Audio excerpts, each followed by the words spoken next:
क्या आप अपने बच्चे के उज्जवल भविष्य के लिए एक बेहतरीन स्कूल की तलाश में हैं? तो आपका इंतजार हुआ खत्म। आर.डी. पब्लिक कॉन्वेंट स्कूल में नए शिक्षा सत्र के लिए प्रवेश प्रारंभ हो चुके हैं। यहाँ हम देते हैं स्मार्ट क्लास और खेल सुविधाओं के साथ गुणवत्तापूर्ण शिक्षा। हमारे अनुभवी शिक्षकों द्वारा पठन पाठन की विशेष व्यवस्था और छात्र छात्राओं के लिए सुरक्षित वाहन सुविधा भी उपलब्ध है। सुरक्षा के नजरिए से पूरा परिसर और सभी कक्षाएं सीसीटीवी कैमरों की निगरानी में है। याद रखें, हमारे पास सीटें सीमित हैं, तो देर ना करें, आज ही अपने बच्चे का नामांकन कराएं। पता है, बड़ा गांव, खोटा, बलिया, जहां शिक्षा और आधुनिकता का होता है संगम।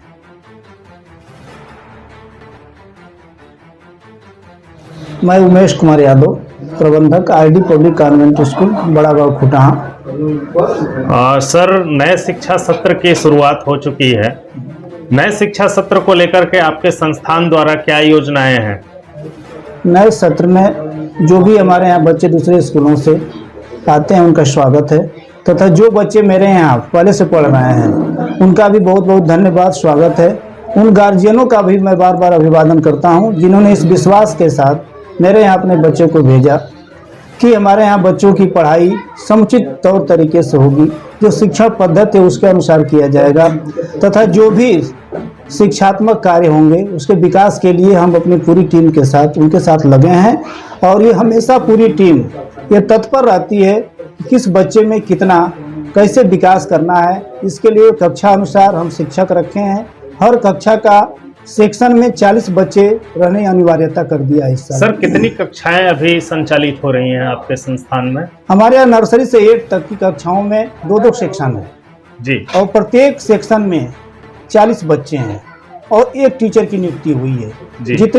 जिस टीचर की क्वालिफिकेशन है उसी के अकॉर्डिंग उसमें हम टीचर रखे गए हैं। उस टीचर का क्वालिफिकेशन और एक्सपीरियंस उस कक्षा अनुसार सबसे बेस्ट है। नए शिक्षा सत्र को लेकर के सर, न्यू एडमिशन्स को लेकर के आपके संस्थान की क्या प्रक्रियाएं हैं? नए सेशन में 2026-27 जो भी एडमिशन हो रहे हैं, चाहे वो लड़का नया हो या पुराना हो, उसके लिए नर्सरी से लेकर के यानी प्री प्राइमरी की कक्षाएं हमारी इस बार डिजिटल होने जा रही हैं। अपर की कक्षाओं में भी जो भी व्यवस्थाएं हमारी होंगी, सीसीटीवी कैमरा हो, फैन की व्यवस्था हो, उचित वातावरण हो, और जो भी वातावरण को सही करने का तौर तरीका हो, चाहे वो प्ले ग्रुप हो या अपर क्लास के बच्चे हों, सबका अनुशासन में रहना और अनुशासित रह के शिक्षण कार्य करना, ये हमारी प्रथम वरीयता रहेगी। देखा जाए तो सर, हम ग्रामीण क्षेत्र है, तमाम ऐसे पिछड़े इलाकों से भी बच्चे आते हैं शिक्षा के लिए, तो क्या ऐसे कुछ गरीब बच्चों के लिए संस्थान की कुछ योजनाएं हैं या कुछ छूट है उनके एजुकेशन पर? 2017 में हम विद्यालय की स्थापना किए थे जी। इस विद्यालय की नींव इसलिए हम डाले थे कि क्षेत्र पिछड़ा हुआ था। मेरा उद्देश्य था कि समाज का वो बच्चा पढ़ने आए जो शिक्षा से वंचित है। और कभी हम बैनर पे ये नहीं लिखवाते हैं कि निःशुल्क एडमिशन कर रहे हैं और फीस माफ है। जब हमको पता चलता है कि ये गार्जियन सक्षम नहीं है अपने बच्चे को पढ़ाने के लिए, तो हम अपने काउंटर से उस बच्चे की फीस माफ करते हैं।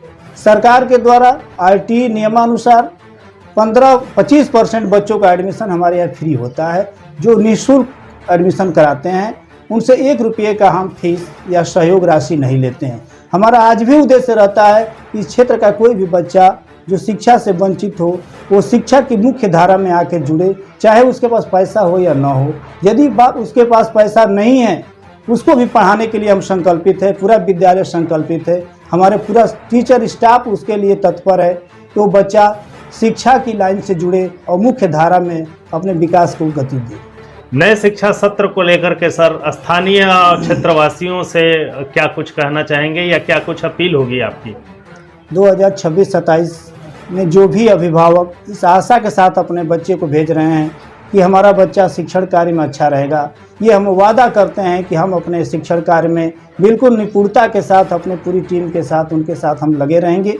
जो भी बच्चे आते हैं, मैं ये पूरी जनता से आग्रह करना चाहता हूँ, ये मेरा निवेदन है कि वो बच्चे का एडमिशन कराएं या ना कराएं। बहुत से बहकावे वाले न्यूज़ चलेंगे इस समय, सीजन चल रहा है, उससे कोई फर्क नहीं पड़ता है। आप अपने गार्जियन हैं, मम्मी पापा को लेकर आए और स्कूल को देखें कि हमारी शिक्षण पद्धति कैसी है, हमारे यहाँ के शिक्षक कैसे हैं, क्या उस क्लास के लायक वो शिक्षक हैं कि नहीं है। यदि उसके लायक हैं तो अपने बच्चे का एडमिशन कराएं, वरना आप फ्री हैं। लेकिन यह ध्यान रखें, कहीं भी कराएं तो ये पता होना चाहिए आपको कि उस विद्यालय का शिक्षक कौन है।